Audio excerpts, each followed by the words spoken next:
Personal independence payment PIP ও universal credit ইউসি থেকে বাজেটের 5 billion pound সাশ্রয় করতে না পেরে ভয়াবহ চাপে পড়েছেন British chancellor Rietschel Reeves. 2 July পার্লামেন্টে প্রধানমন্ত্রীর প্রশ্নোত্তর পর্বের সময় রিভস আবেগপ্রবণ হয়ে পড়েন, যা সংসদ ও শেয়ার বাজারে উদ্বেগ ছড়িয়ে দেয়।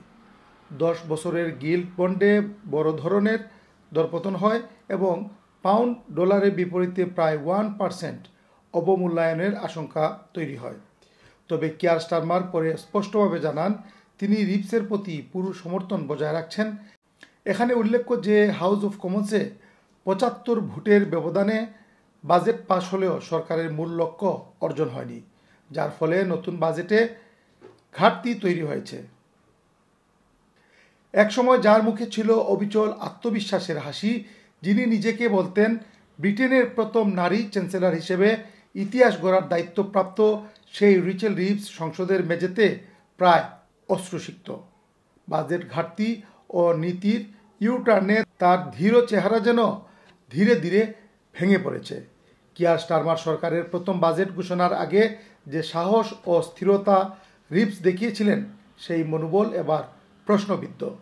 যে 5 বিলিয়ন পাউন্ড সাশ্রয় পরিকল্পনা দিয়ে বাজেটের ভারসাম্য আনতে চেয়েছিলেন, বিশেষ করে অসুস্থতা ভাতা ও অন্যান্য ওয়েলফেয়ার সুবিধায় কড়াকড়ি আনার মধ্য দিয়ে, তা নিজ দলের তীব্র আপত্তিতে বাতিল করতে বাধ্য হয়েছেন। তিনি বলেন, আমি বিশ্বাস করি দায়িত্বশীল বাজেট মানেই মানুষকে কষ্ট না দিয়ে ভবিষ্যৎ গড়া।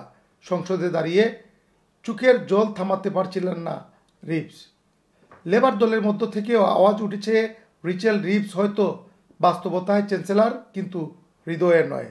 অন্যদিকে স্কটিশ লেবার দলের এক নেতা বলেন, ওয়েলফেয়ার নিয়ে ইউটার্ন প্রমাণ করে রিভস শুনেন, বুঝেন, মানুষকে গুরুত্ব দেন।